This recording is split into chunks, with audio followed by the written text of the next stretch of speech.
On to Mr. Lloyd for 5 minutes. Thank you, Mr. Chair. Minister, the designation of plastic as a toxic substance threatens a significant amount of jobs and investment in our country. Can you tell me, Minister, what have you been hearing? Have you been hearing concerns from your provincial counterparts on this move? Thank you, Mr. Lloyd.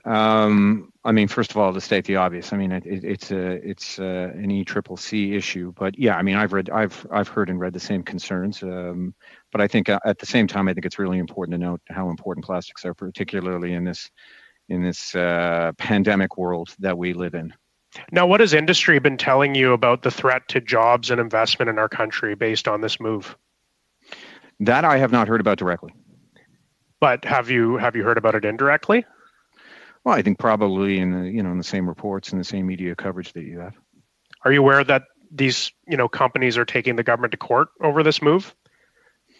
I am not, but perhaps I can ask my deputy minister if he has any thoughts on the issue. Well, before we go to that, Minister, what are you doing to advocate for the plastics industry in Canada? Well, I mean, it's not within my bailiwick, but I mean, certainly, Well, you sit around the cabinet table when these decisions are made. I'm not asking you to divulge what you're saying in cabinet, but how are you, in high terms, how are you advocating for this industry? Advocating for the industry by making sure that we have a low emitting and competitive oil and gas industry. Well, what does that have to do with the plastics industry in terms of emissions? Well, I think it has, I mean, that's oil, plastics are derived from oil. Yes, and they're sequestered into the plastic product. I mean, plastics is not a huge emitting Point of order, industry. Mr. Speaker. Point of order, Mr. Speaker. Mr. Lefebvre. Or Mr. Chair, sorry. We're talking about plastics here. I hope this doesn't take up my time, Mr. Chair. No, that's fine. You can have your time. I don't mind at all. This is completely ECCC. The minister has his hands full with all of the sectors that he's dealing with on his own. So the fact that we want to talk about plastics here in the plastic industry really has no relevance at all, I think, to the discussion and having the Minister of Natural Resources here. Thank you. Thanks, Mr. Lefebvre. Yeah, Mr. Lloyd, I mean, I don't think you'll disagree that we're pretty flexible on how tightly we stick to the relevancy of questions relating to the subs, but I think this one's a little far afield. So, well, I hope I this didn't doesn't take away affect from my your time. time. Thank you, Mr. Chair. And I will say in my defense, the minister is the minister for the Canada Energy Regulator, which does deal with pipelines, which deals with transportation of natural gas for the production of plastics. So it is related.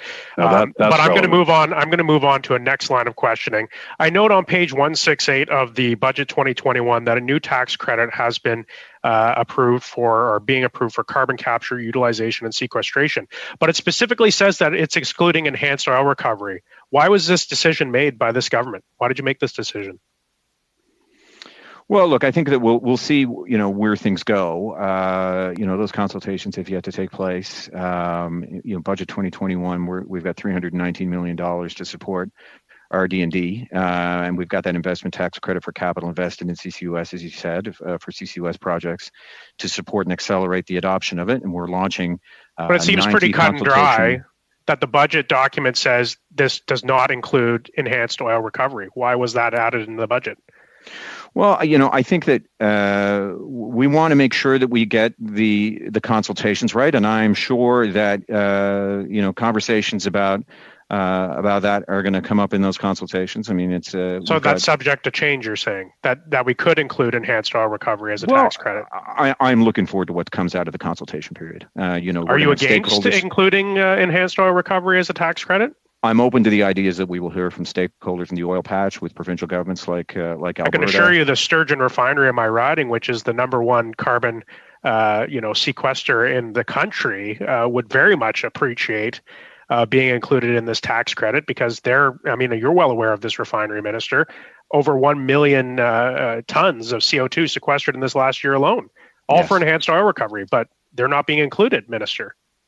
Listen, that consultation will take place. I am very excited about a national CCUS strategy. I think it's going to be a game changer. It'll lower emissions. It will support our oil and gas workers. It will support workers and create jobs.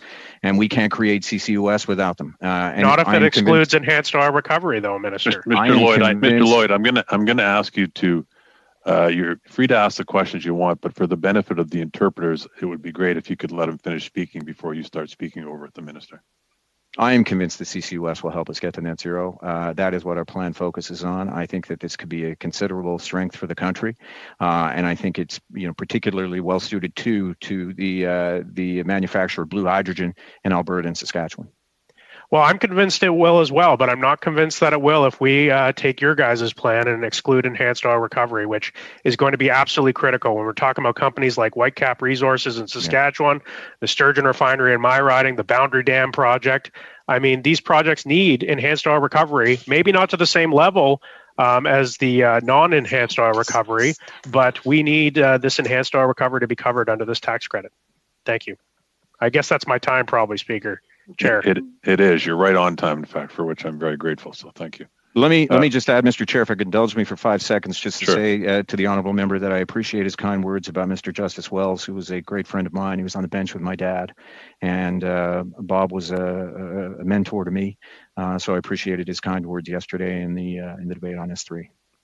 Great. Thank you, Minister.